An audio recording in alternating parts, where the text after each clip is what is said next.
Gabriela Mistral was a Chilean poet, diplomat, educator, and humanist. In 1945, she became the first Latin American author to receive a Nobel Prize in literature. Some central themes in her poems are nature, betrayal, love, a mother's love, sorrow and recovery, and Latin American identity as formed from a mixture of Native American and European influences. In 1922, she left his country to participate in studies on the education of children in Mexico. She contributed to the establishment of public libraries in Mexico, as well as working to solve the educational problems of the natives and those living in the villages. Lecturas para Mujeres Readings for Women, published in 1923 by Mistral, who wrote articles with a feminist perspective far ahead of her time, also contributed to the intellectual infrastructure of the Mexican Revolution. She was forced to retire in 1925. In 1926, he was invited to represent Latin America at the League of Nations Institute for International Intellectual Cooperation and settled in France. Mistral served as a consul from 1932 until her death, working in Naples, Madrid, Lisbon, Nice, Petropolis, Los Angeles, Santa Barbara, Veracruz, Rapallo, and New York City. She was an Indian politician and a central figure of the Indian National Congress. She was the third Prime Minister of India and was also the first and, to date, only female Prime Minister of India. She served as Prime Minister from 1966 to 1977 and again from 1980 until her assassination in 1984. In 1971, in order to stop the infiltration of Bangladeshi refugees, Indira Gandhi extended military support to East Pakistan, Bangladesh, and helped it achieve freedom from West Pakistan. India's victory in the 1971 Indo-Pakistan War augmented the popularity of Indira Gandhi as a far-sighted and wise political leader. She will always be remembered for her praiseworthy efforts towards the progress of science, space exploration, agriculture, and implementing several important policies related to the country's economy. Katharine Graham was an American newspaper publisher. She led her family's newspaper, The Washington Post. She was the only woman to hold such a high position at a publishing company. Graham presided over the paper as it reported on the Watergate scandal, which eventually led to the resignation of President Richard Nixon. Graham's memoir, Personal History, won the Pulitzer Prize in 1998. Zora Neale Hurston was an American author, anthropologist, and filmmaker. Hurston's work chronicles life in the American South, particularly the racial and gender struggles she witnessed and experienced during the first half of the 20th century. She also wrote more than 50 short stories, plays, and essays. Hurston adapted her anthropological work for the performing arts. The young Artemisia was taught to paint in her father's studio at a young age. Gentileschi achieved great success in her lifetime, a rare degree of success for a female artist of her era. An incontestable example of this is her admittance to the prestigious Accademia del Disegno, founded by Cosimo de Medici in 1563. Gentileschi spent time painting in Naples and later in London, where she was summoned to paint at the court of the King Charles I around 1639. Gentileschi was also patronized by other noblemen and members of the church in Rome. Many scholars and critics have likened this image to a self-portrait of revenge, suggesting that the painting was Gentileschi's way of asserting herself against her rapist. While this biographical element of the work could be true, the painting is equally important for the way it represents Gentileschi's talent and her influence on Baroque art.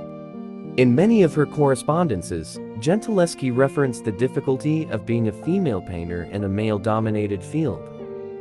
She was vexed by the suggestion that her work might not be as good as that of her male counterparts, but never doubted her own ability. She believed her work would speak for itself, responding to one critic that her painting would show him what a woman can do. She opened her first millinery shop in 1910. And in the 1920s she rose to become one of the premier fashion designers in Paris. Replacing the corset with comfort and casual elegance, her fashion themes included simple suits and dresses, women's trousers, costume jewelry, perfume, and textiles. She is particularly known for introducing the world to the iconic little black dress, as well as a perfume, Chanel No. 5, in 1922. It is, to this day, one of the most famous perfumes of all time. She was an English playwright, poet, translator, and fiction writer from the Restoration era. As one of the first English women to earn her living by her writing, she broke cultural barriers and served as a literary role model for later generations of women authors. The Second Anglo-Dutch War had broken out between England and the Netherlands in 1665, and she was recruited as a political spy in Antwerp on behalf of King Charles II. Her code name is said to have been Astrea, a name under which she later published many of her writings. In 1921, Coleman became the first American woman to earn an international pilot's license, despite racial discrimination preventing her entry to American flying schools. After traveling to France to earn her license, Coleman returned to America where racial and gender bias prevented her from becoming a commercial pilot. Stunt flying was her only option, and she staged the first public flight by an African-American woman in the US on September 3, 1922. Coleman drew huge crowds to her shows, refusing to perform for segregated audiences and raising money to found a school to train black aviators. An intrepid 19th-century explorer who defied Victorian conventions of where a lady should go and what a lady should do. After catching the travel bug while on a sea voyage, taken on the orders of doctors to improve her ill health, Bird went on to explore America, Tibet, Malaysia, India, China, Iran, and many more countries. Her journeys were often fraught with danger. She rode thousands of miles on horseback and climbed mountains and volcanoes. The books Bird wrote and the photographs she took on the places she visited helped earn her a place as one of the first women to be made a Fellow of the Royal Geographical Society.